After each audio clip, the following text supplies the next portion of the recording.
Hello, my Pilates lovers. Thank you for tuning in to All Things Pilates.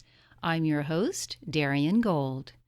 Each episode, you'll get to hear a new guest share his or her knowledge, insights, and experiences. Together, we explore the ongoing evolution of the Pilates method, as well as its connection to other modalities, such as gyrotonic, yoga, podiatry, and chiropractic. I now present to you the many aspects of this beautiful, complex, and life-affirming discipline. My guest today is Roberta Gratz, co-owner of Gratz Industries and wife of the late Donald Gratz, whose father Frank, along with a business partner, opened a custom metal fabrication business, Treitel Gratz, in New York City in the 1920s. When Mr. Treitel moved on, Frank renamed the business Gratz Industries Incorporated and continued to fabricate sculptures, metal furniture, and produce industrial design prototypes for many of the world's top designers. Frank's younger son, Donald, joined his father after finishing college and a stint in the Army.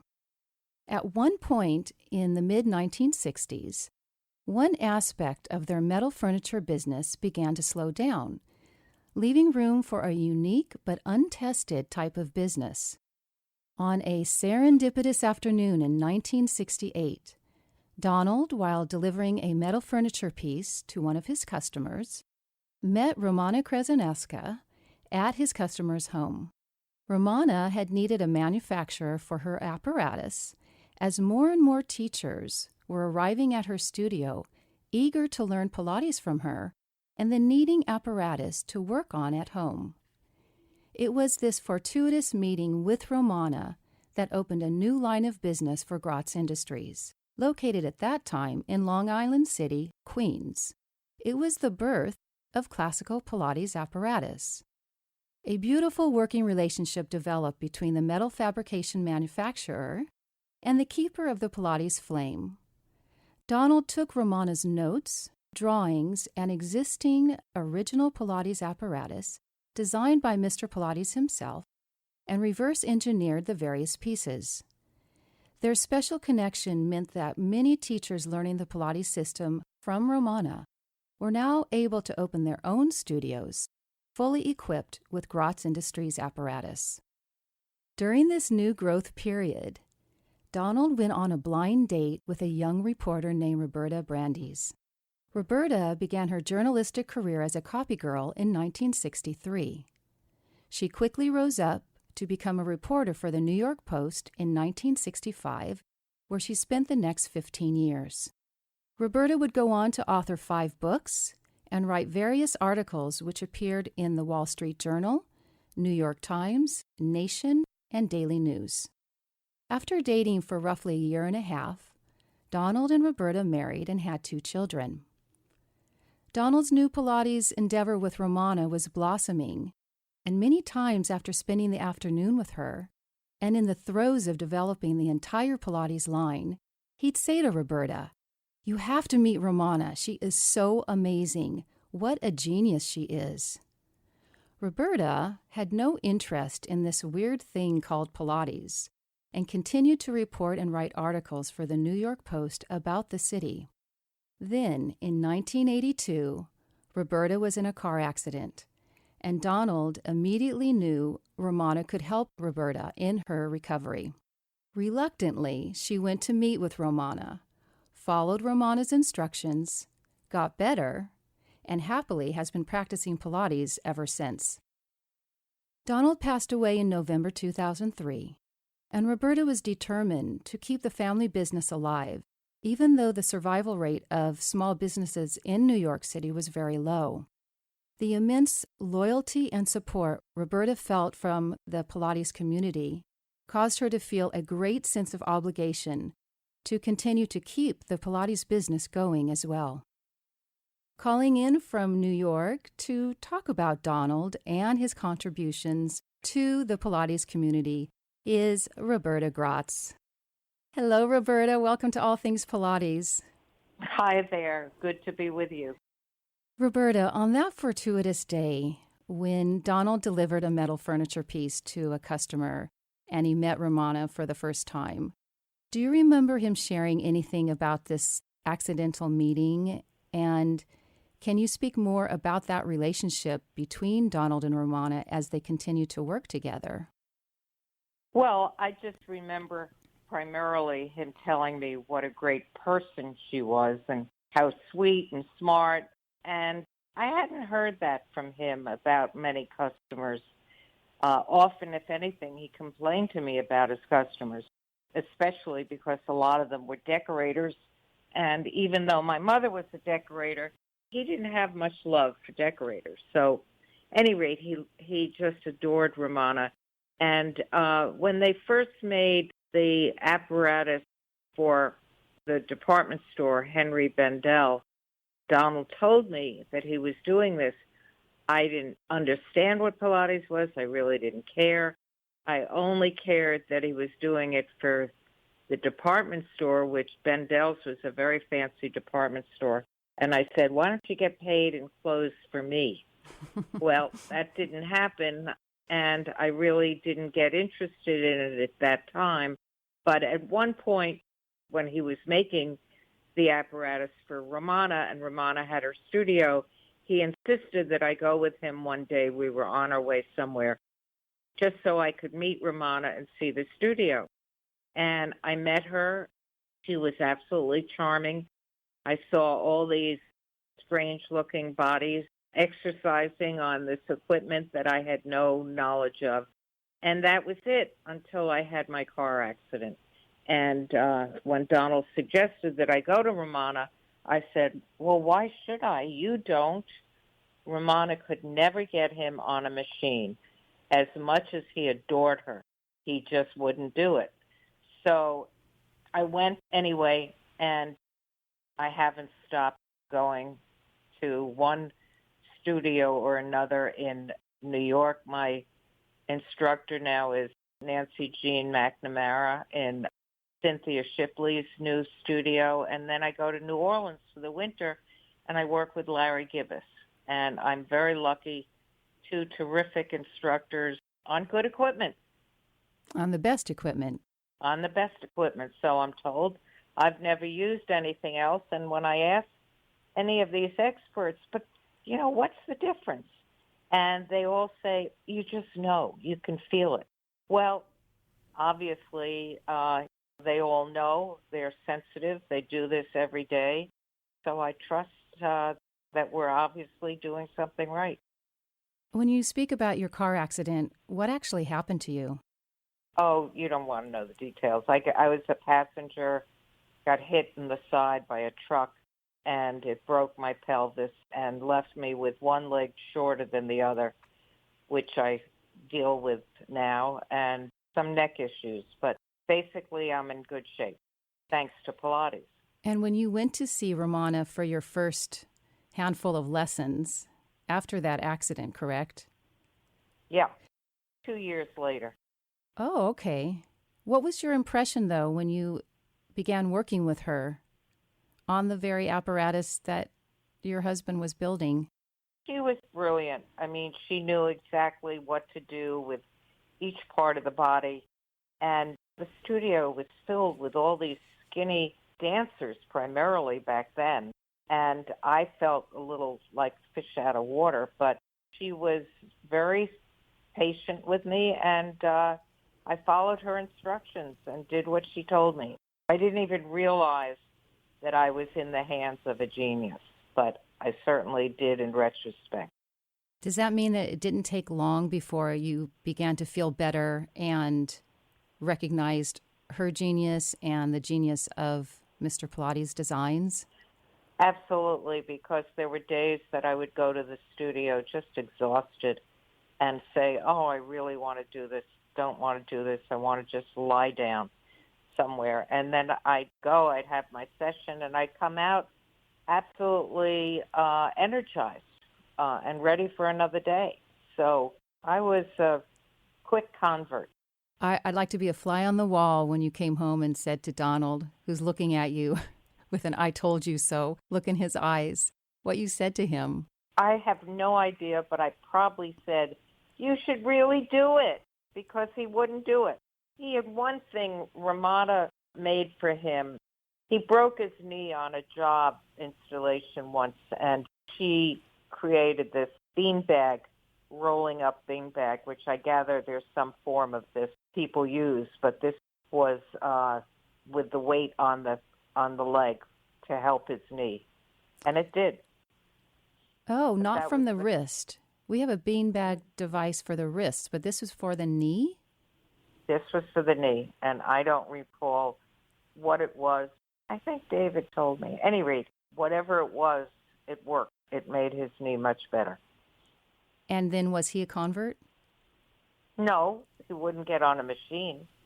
He was a convert because he just adored Romana, and he actually loved making the machines because they are a work of art, and our process is very hands-on. It's not a mass production thing. The guys who make these machines, they do a lot of handwork on it. It can't just be stamped out. And he was very proud of that because he did a lot of sculpture, which was his favorite thing to do. So this was for him, like a piece of art. Recently, you attended the Pilates Method Alliance convention in Las Vegas and wanted to know what that experience was like for you because it was your first time, correct? Yep. Well, it just warmed my heart because, as I told a lot of people there, when I used to go to the 57th Street studio in New York, it was the only place in New York where they knew absolutely nothing about me except that I was Mrs. Donald Gratz. And that meant everything. So I was a queen walking into that studio only because of whom I was married to. And I got to the PMA, and it was very much the same kind of thing. And I just felt like a rock star. But what was so wonderful about it was not about me. It was about everybody's love and appreciation for Donald. And that meant everything to me because after Donald died, it was very challenging, to say the least, to keep the business going. And I can't tell you how many people told me, sell, get rid of it. And I said, no. Donald and his father before him, a certain period of time, his brother was involved. And they built up this extraordinary business. And there's a real history here of 20th century industrial and sculptural design. And I wasn't going to let it just go out the window. So it's been a hard path, but it's been successful. And I just felt the warmth and gratitude of everybody. And that made the whole 15 years worthwhile. So it was a really worthwhile experience. All facets of Gratz Industries are still active and viable? Well, our Pilates, 90-something% of our business these days. Wow. We don't do any of the sculpture anymore. That was Donald's special thing, working with the artists. And he never made money on those. And after he was gone, I said to the shop, we're not doing that anymore. We're not in the business of losing money on things like that. That was Donald's prerogative. We do still do some furniture, and we're hopefully going to expand some of the furniture again. But basically, the main part of our business now is Pilates. In your opinion, do you think Pilates, in particular classical, will remain as popular as it is now? Well, I think even more so. I didn't follow the field as closely as others, but that classical Pilates is having a resurgence, if anything. I mean, we have orders from all over the world. So Pilates is growing exponentially. So I don't see any diminishment. And if you go into Cynthia's studio today where you see students training, they're all from other countries. It's a very interesting time. There are also a lot of manufacturers out there. I mean, this is a big industry. industry, and there's room for a lot of people. I don't see it shrinking, and I keep hearing of more people in it. But I'm not concerned because we are who we are. And one of the things that sets you apart, or probably the main thing that sets you apart, is that your apparatus is, for the most part, all handmade, correct? Well, yeah, and very hands-on. I mean, it's quite interesting to watch the guys. And they take great pride. You know, there's no assembly line. This is all hand done in one way or another. So I guess that's part of what makes us distinct from anyone else. Because I keep asking instructors, I say, you know, because I've never used anyone else's equipment, and I say, so what makes it so much better? And they all tell me, I don't know. It's just you feel it, and they feel it. And any instructor who works on these machines day in and day out, I don't know what they feel, but they swear to me, they just feel it. Are all the workers that work at Gratz Industries, were they former artists, so they have that sensibility? No, this is a classic manufacturing business. In the old days, I mean, my father-in-law used to talk about the German and Italian immigrants and Puerto Rican immigrants, and this was the kind of business that people went into and moved up and out. And we have a mixed crew, very diverse, but some of them are quite artistic, and we've had one or two artists work for us, but because they never, can make enough money just being an artist. And we had one particular artist for years, an artist named Forrest Myers, who used to work with Donald in the shop in Long Island City, and he used to make a lot of his stuff in the shop. And he was very dependent in those days on having access to a place where he could work on a sculpture. So they became very close friends. And a lot of handwork in manufacturing is very skilled. People don't understand what manufacturing can be about. It's not something it's not the stamp or the assembly line that the image conveys. It is often a lot of the big stuff, naturally. But on a lot of smaller items like this, there's a lot of handwork involved. Gratz Industries resided in Long Island City, Queens until 2014? No. No. We moved to Long Island City in 1967, and then we moved to Philadelphia in 2014. Right. So this is your third and final home, right? Yeah. Because it's a bigger space. Right. Yeah. And does that mean more people are working for you because there are so many more orders? Yes, but I off the top of my head, I don't know what the difference in numbers is. But Philadelphia has been good to you for the last 4 years. Absolutely. New York got very, very expensive and very difficult to work. And a lot of other small manufacturers had already moved to Philly. And we a lot of them had come from Brooklyn. We just sort of followed the pack. I must ask you, personal question. Do you mind? No.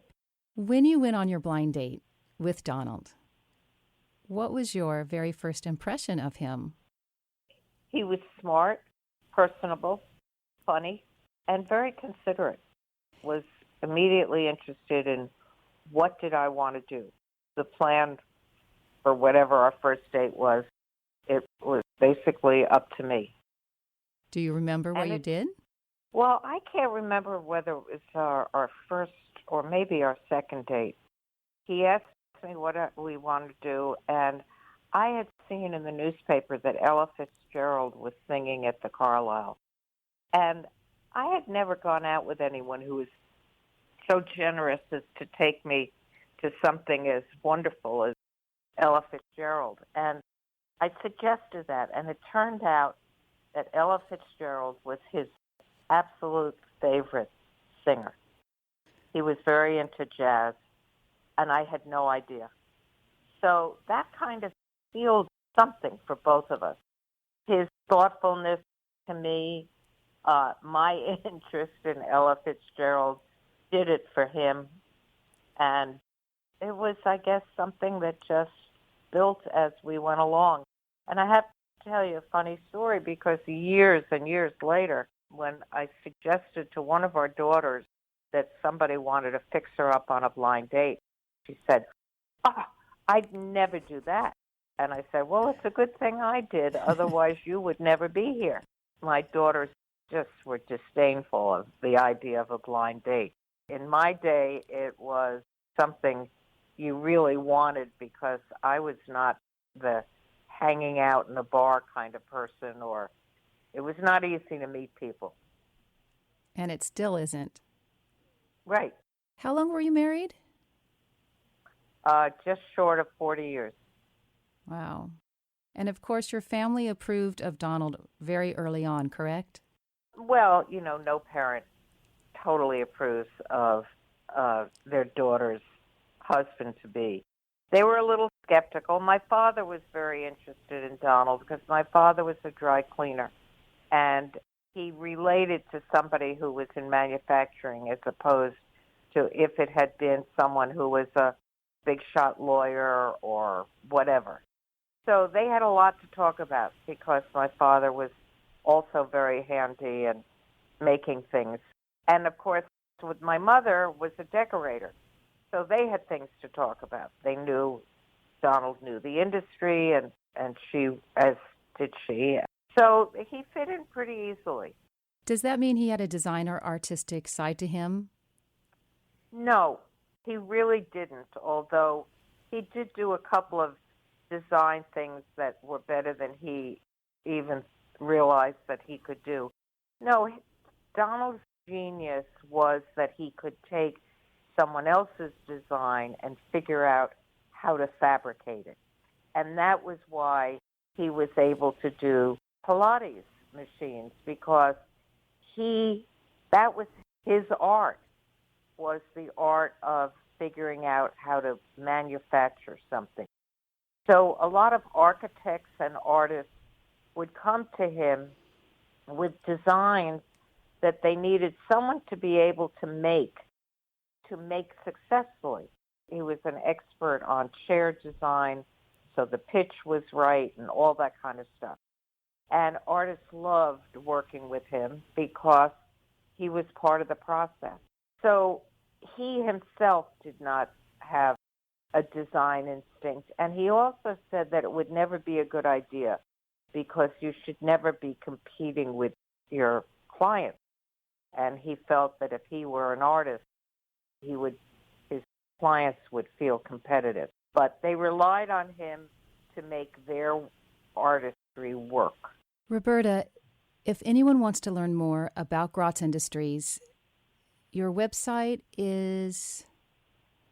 Gratz-Pilates. And is there one particular person, if someone wanted to call, to ask for? First look at the website, and the website will steer them if there's to understand questions or orders or any questions. There will be contact info places on the website. Okay, perfect. Thank you so much for your time today, Roberta. It went fast, didn't it? It certainly did, and I enjoyed every minute. Thank you, Roberta. Thank you. Thank you. Yes, take care. Boy, things happen so fast around here. For more information about traditional Pilates or suggestions about this show, of course, you can go to DarianGold.com. And until then, please take some time for yourself. And when you do, lift your head, lift your spine, because you know they will lift your spirit. Have a great week, everybody.